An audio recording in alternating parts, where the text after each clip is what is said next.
Graça e paz a você, irmão, amigo, que nos assiste através dessa mídia, nesse culto de celebração ao Senhor, nesse domingo do dia 7 de março de 2021. Que a palavra do Senhor possa encontrar lugar no seu coração nesse dia e que você possa glorificar o Senhor com a sua vida, adorando, louvando, para a honra e glória do nome dele. Amém? Eu quero convidar você a abrir a sua Bíblia no livro de Atos, no capítulo 9, e nós vamos estar lendo a partir do verso 32. O texto diz assim, de 32 até o versículo 42, do capítulo 9 de Atos. Leiamos. Passando Pedro por toda parte, desceu também aos santos que habitavam em Lida. Encontrou ali certo homem chamado Enéias, que havia 8 anos jazia de cama, pois era paralítico. Disse-lhe Pedro, Enéias, Jesus Cristo te cura, levanta-te e arruma o teu leito. Ele imediatamente se levantou. Viram-no todos os habitantes de Lida e Sarona, os quais se converteram ao Senhor. Verso 36. Havia em Jope uma discípula por nome Tabita, nome este que traduzido quer dizer Dorcas. Era ela notável pelas boas obras e esmolas que fazia. Ora, aconteceu naqueles dias que ela adoeceu e veio a morrer. E depois de a lavarem, puseram-na no cenáculo.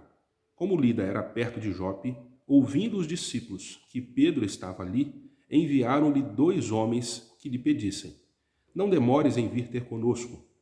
Pedro atendeu e foi com eles. Tendo chegado, conduziram-no para o cenáculo, e todas as viúvas o cercaram, chorando e mostrando-lhe túnicas e vestidos que Dorcas fizera enquanto estava com elas. Mas Pedro, tendo feito sair a todos, pondo-se de joelhos, orou. E voltando-se para o corpo, disse, Tabita, levanta-te. Ela abriu os olhos e, vendo a Pedro, sentou-se. Ele, dando-lhe a mão, levantou-a e, chamando os santos, especialmente as viúvas, apresentou-a viva. Isto se tornou conhecido por toda Jope, e muitos creram no Senhor. A palavra de hoje vem nos ensinar e vem nos mostrar que tanto a cura quanto a ressurreição estão em Jesus. Nós estamos diante de dois textos, um que fala de uma cura a um homem paralítico e também um texto que fala da ressurreição de uma serva do Senhor. O texto não diz se ela era jovem, o texto não diz se ela era idosa. Dorcas era uma mulher temente a Deus. Era uma mulher que procurava em todo o tempo praticar a piedade às pessoas que estavam à sua volta. O que é a piedade? É o dar esmolas, é o cuidar dos necessitados, é o amar ao próximo, né? Jesus nos ensina isso, a sermos piedosos, precisamos exercitar essa piedade a cada dia. Ao nosso lado, todos os dias, temos pessoas necessitadas do amor de Deus que se reflete através de nós. E nós precisamos disso. Aquele homem, Enéas, talvez não fosse um crente. Tanto é que o texto o trata como certo homem, né? Pedro conheceu certo homem naquela cidade de Lida, e esse homem estava paralítico já há 8 anos. 8 anos de paralisia, 8 anos deitado num leito de enfermidade. 8 anos na dependência de outros, de familiares, de amigos, de conhecidos, às vezes passando por dificuldades, né? Imagina você estar num leito e às vezes não tem ninguém perto para te acudir no momento ali de necessidade, você está na dependência dos outros. Essa era a história de Enéas, essa era a situação de Enéas. No entanto, Pedro o conhece e apresenta-lhe Jesus e anuncia a sua cura em Jesus Cristo. Irmãos, nós precisamos entender que tanto a cura como a ressurreição estão nas mãos do Senhor. Nós temos vivido um tempo de aflição por causa de enfermidades.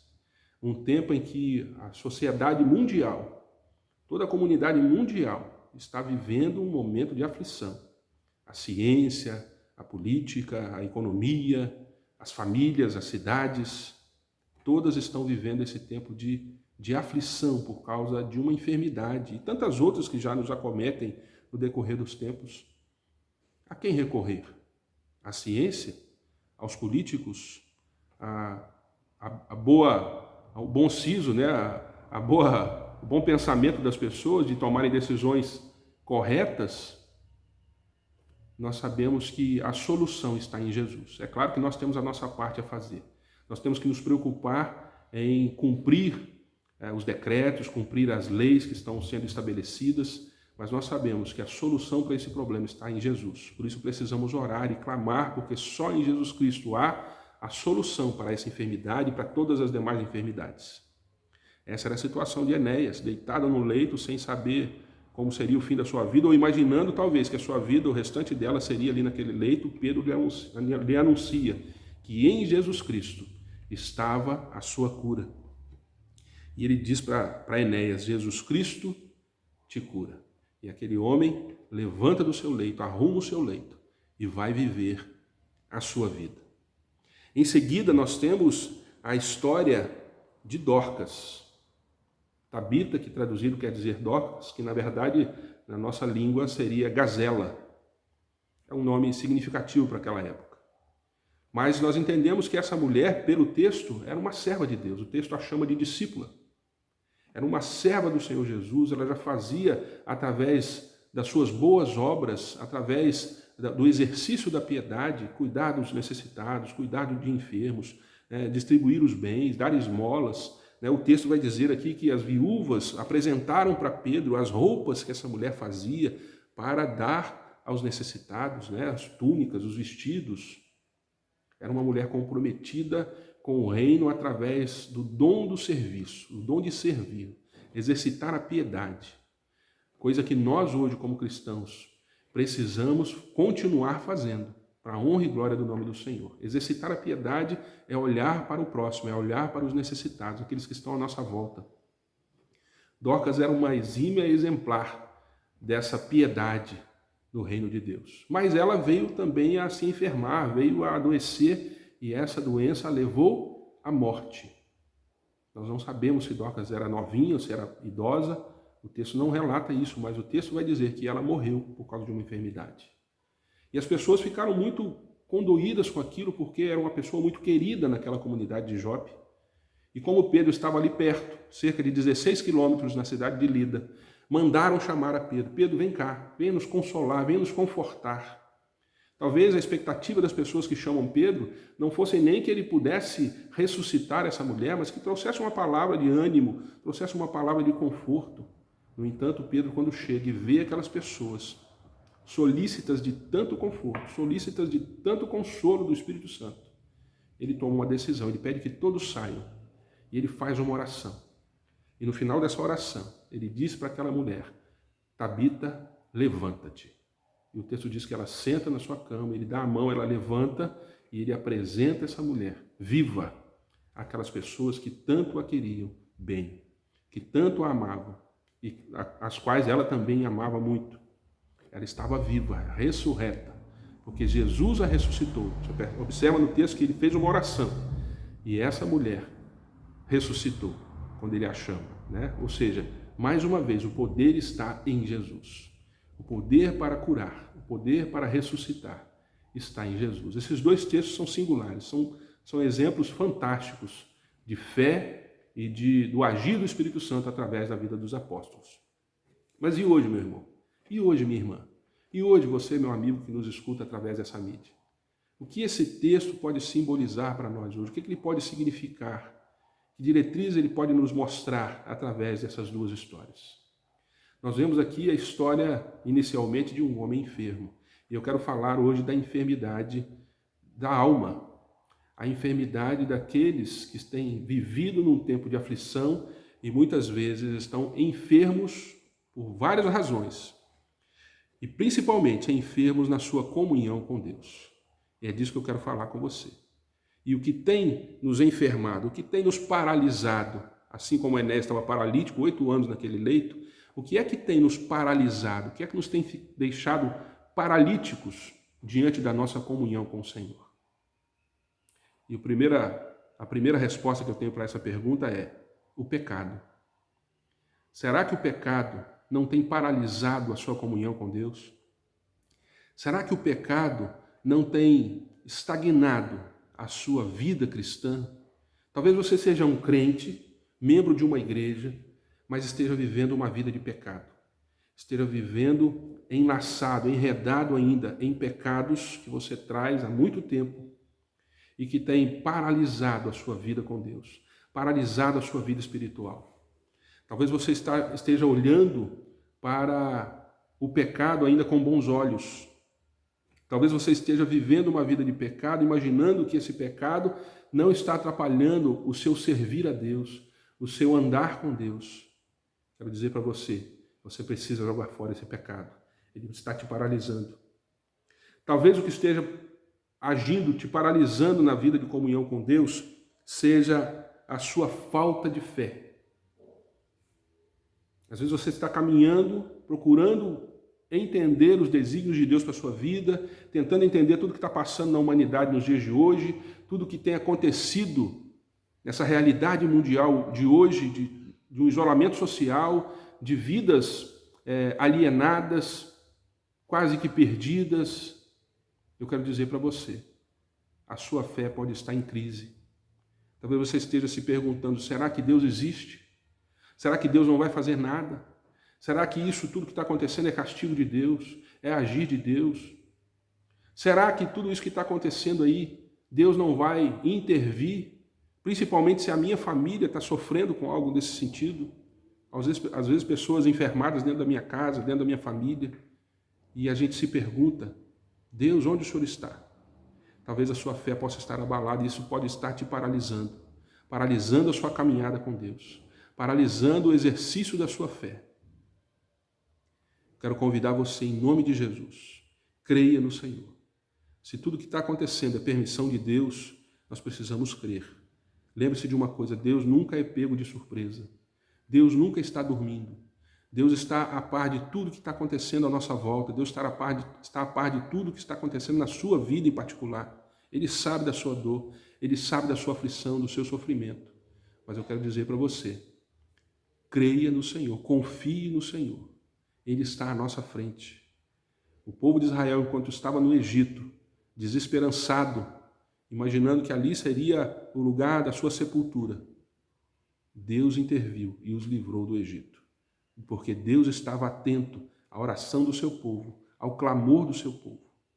Depois disso, o povo foi para o deserto e continuou lamentando, imaginando que a sua sepultura agora seria no deserto, porque muitas vezes tinham fome, muitas vezes tinham sede e não imaginavam. A fé deles estava abalada, eles não conseguiam crer, mesmo vendo o poder de Deus, mesmo vendo o agir de Deus ali no Egito, na libertação do povo, abrindo o Mar Vermelho, o povo continuava descrente. Será que você não está descrente naquilo que Deus pode fazer? Peço a você que creia, em nome de Jesus. Creia no Senhor, não permita que a sua fé te paralise, ou a falta da sua fé te paralise, mas creia no Senhor Jesus. E por fim, o que tem nos paralisado muitas vezes na nossa comunhão com Deus é o nosso comodismo. A gente se acomoda por imaginar que tudo que tem que acontecer já está acontecendo, já é o fim de todas as coisas e por isso agora eu posso descansar, porque Jesus vem me buscar, eu estou bem com Deus, estou bem na fita e eu imagino que o juízo de Deus já está aí e eu posso então descansar. Meu querido, não é tempo de descansar, pelo contrário, é tempo de agir, é tempo de proclamar, é tempo de anunciar a palavra do Senhor, é tempo de anunciar esse evangelho. Nós não podemos nos acomodar, porque muitas vezes o comodismo traz estagnação, o comodismo traz essa paralisia espiritual, essa paralisia na comunhão com Deus. Nós nos esquecemos de orar, nós nos esquecemos de ler a Bíblia, nós nos esquecemos de proclamar o evangelho, nós nos esquecemos de partilhar com o próximo nas suas necessidades, assim como Dorcas fez. Ela estava ali interagindo, fazendo a sua parte, o seu papel, e nós também precisamos fazer a nossa parte. É tempo para isso. Não é tempo ainda de estarmos olhando para os céus, imaginando que Jesus vai voltar hoje ou vai voltar amanhã. Isso, é claro, tem que estar no nosso coração. Pela fé, nós cremos, Jesus vai voltar e Ele está voltando. Mas nós não podemos parar de proclamar. Nós não podemos nos acomodar. Não podemos nos acomodar imaginando que aquilo que temos, já recebemos, já conhecemos de Deus já é o suficiente. Nós precisamos buscar mais, precisamos aprender mais, conhecer mais de Deus, para podermos viver mais e melhor para Deus, para que Ele possa nos usar de uma forma melhor, com maior capacidade, com maior eficácia, para alcançarmos vidas para o Senhor. Lendo esse texto, a gente percebe que havia um comprometimento na vida de Dorcas. O compromisso de anunciar o Evangelho através das boas obras. Anunciar o Evangelho através da comunhão com as pessoas que estavam à sua volta. De reconhecer nelas necessidades e fazer a sua parte através do exercício da piedade, orando, fazendo o seu serviço, dando as suas esmolas.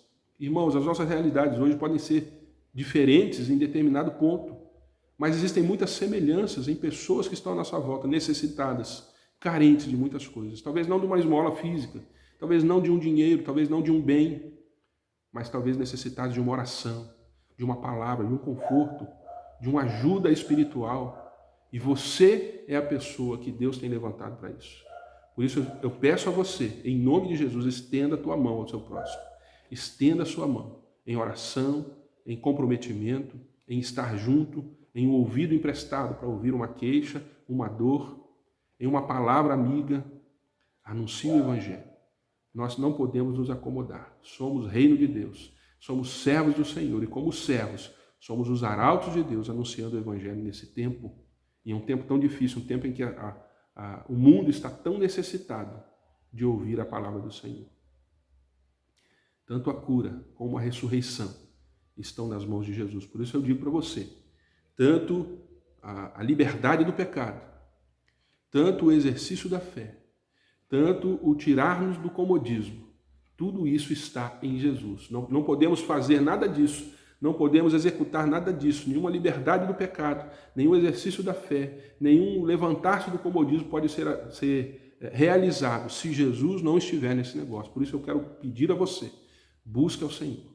Se você tem percebido que o pecado tem estagnado a sua vida, coloque-o diante do Senhor Jesus. Apresente o seu pecado. Não apresente como um pacote. Não diga, Senhor, perdoa a minha multidão de pecados. Perdoa os meus tantos pecados. Não, não diga isso. Dê nome ao seu pecado. Diga para Jesus, Senhor, eu tenho pecado na área sexual. Eu tenho pecado por causa da pornografia. Eu tenho pecado por causa do dinheiro. Eu tenho pecado por causa da ganância, da cobiça. Dê nome ao seu pecado. Apresente o seu pecado a Deus. E creia que Ele vai restaurar a sua vida, assim como restaurou a saúde de Enéas. Se o seu problema tem sido a falta do exercício da fé, você não tem crido mais como cria antigamente, você tem se desacreditado daquilo que Deus pode fazer pela humanidade, pela sua vida, pela sua família, peça a Jesus, Senhor, acrescenta a minha fé. Eu preciso crer, eu preciso confiar mais. Creia que o Senhor está trabalhando na sua vida hoje para restaurar a sua fé. Creia nisso. Mas lembre-se de uma coisa, quando nós pedimos fé, Deus nos dá desafios. Os desafios é que fortalecem a nossa fé. Os desafios é que vão acrescentar em nossa fé. Os desafios é que vão exigir de nós que creiamos cada vez mais no Senhor. Então, quando pedimos fé, nós estamos pedindo a Deus desafios, e Ele vai nos dar desafios para a honra e glória do nome dEle. E Ele promete estar conosco. Por isso não temos desafios, Ele vai estar com você. Ele vai te abençoar. Ele vai te ajudar nessa caminhada. Mas se o seu problema de estagnação tem sido por causa do comodismo, peça ao Senhor Jesus que lhe dê ânimo, que lhe dê intrepidez, que lhe dê coragem, que lhe dê vigor, que lhe dê o desejo de fazer, de realizar cada vez mais, para a honra e glória do nome dEle. Levante-se, levante-se, faça a sua parte. Nós não estamos podendo vir ao culto, ao templo, nós não estamos podendo nos reunir, nos abraçar, mas existem outras formas de servirmos ao Senhor, existem outras formas de nos comprometermos e continuarmos sendo eficientes no reino de Deus. Deus tem nos dado muitas saídas, muitos meios de fazermos isso. Através de um telefone, através de uma mídia social, você pode fazer a sua parte. Doando coisas, abençoando pessoas, orando por pessoas, orando pelo mundo, orando pelos líderes. Irmãos, as igrejas têm sofrido, pastores têm sofrido, esposas de pastores. Nós vivemos num país onde nós temos perdido muitos pastores. Todos os dias a gente ouve notícias de pastores que têm sido sepultados por causa da Covid. Esposas de pastores também, com enfermidades, com doenças, que estão por aí assolando. O inimigo tem se aproveitado dessa oportunidade, né, que essa doença está aí ainda sem uma solução definitiva, para ceifar muitas vidas. É claro que Deus permite tudo isso acontecer, mas que nós que estamos aqui, podemos orar, podemos interceder, façamos a nossa parte.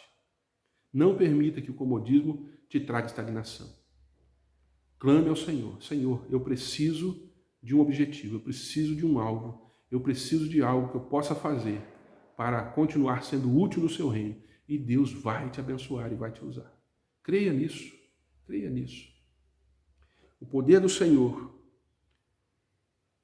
para nos restaurar, ele é tão eficiente hoje como foi no tempo de Enéas.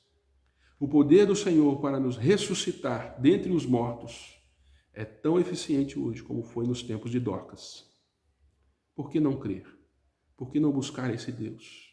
Pedro disse para Enéas, levanta-te, arruma o teu leito, ou seja, segue a tua vida, vai trabalhar, vai fazer a tua parte, creia no Senhor. Ele diz para Dorcas, levanta-te, e ela abre os olhos, respira novamente, e é ressurreta pelo Senhor. Nós também podemos clamar, Senhor Jesus, diga-me, levanta-te. E nós podemos nos levantar e fazermos a nossa parte, sabendo que o Senhor está à frente, nos guiando, nos conduzindo em todo momento. Que essa palavra de hoje possa trazer restauração na sua vida. Se você se encaixa em um desses exemplos que eu coloquei aqui, ou talvez em todos, não sei, por causa do pecado, ou por causa da falta de fé, ou por causa do comodismo, tem estado estagnado, tem estado paralisado, tem estado muitas vezes adormecido, morto na sua comunhão com Deus. Eu quero proclamar a sua vida, que Jesus lhe diz, levanta-te, levanta-te, arruma o teu leito e segue na tua fé, porque Deus vai te abençoar. Amém, meus queridos? Deus possa nos abençoar através dessa palavra. Feche os seus olhos, quero orar por você. Pai querido, nós estamos aqui diante do Senhor. Essa palavra, Deus, esse dia em que nós entendemos que precisamos, ó Deus, em todo momento, deixarmos de lado tudo aquilo que tem impedido a nossa comunhão verdadeira com o Senhor. Seja o pecado, seja, ó Deus, a falta de fé, seja o comodismo, ó Deus, que nós temos muitas vezes por causa da estagnação mesmo que o mundo e a sociedade têm exercitado nesse tempo. Ó Senhor, perdoa-nos. Nós não queremos, ó Deus, permanecer assim. Nós queremos lançar fora tudo aquilo que tem sido empecilho para a nossa comunhão com o Senhor. Nós queremos lançar fora, ó Deus, tudo aquilo que tem sido empecilho para o exercício da nossa fé e para o propósito das nossas vidas, que é servir e adorar o Senhor. Por isso, ó Deus, essas vidas que estão aqui nos ouvindo nesse dia, eu clamo ao Senhor, estenda a tua mão em cada lar, em cada coração, em cada mente, ó Deus, restaurando a sua saúde espiritual, ó Deus, tirando o pecado que muitas vezes, ó Deus, nos acompanha por muito, muito tempo na nossa vida. Eu clamo ao Senhor, esteja, ó Deus, limpando cada coração, que cada coração se renda diante do Senhor, jogando fora, Deus, tudo aquilo que não te pertence. Ó Deus, restaura a fé da tua igreja, restaura a fé daqueles que creem no Senhor e, ó Deus, e um dia creram tão fervorosamente, mas talvez hoje estejam estagnados por causa da falta de fé. Ó Deus, reaviva a fé em cada coração e tira-nos, ó Deus, desse estado de comodismo para servirmos cada vez melhor ao Senhor. Que possamos ter esse compromisso. Ó Deus, por isso estenda a tua mão sobre cada vida, cada família, aqui, ó Deus, ouvindo essa mídia hoje. Para a honra e glória do nome do Senhor é que oramos em nome de Jesus. Amém.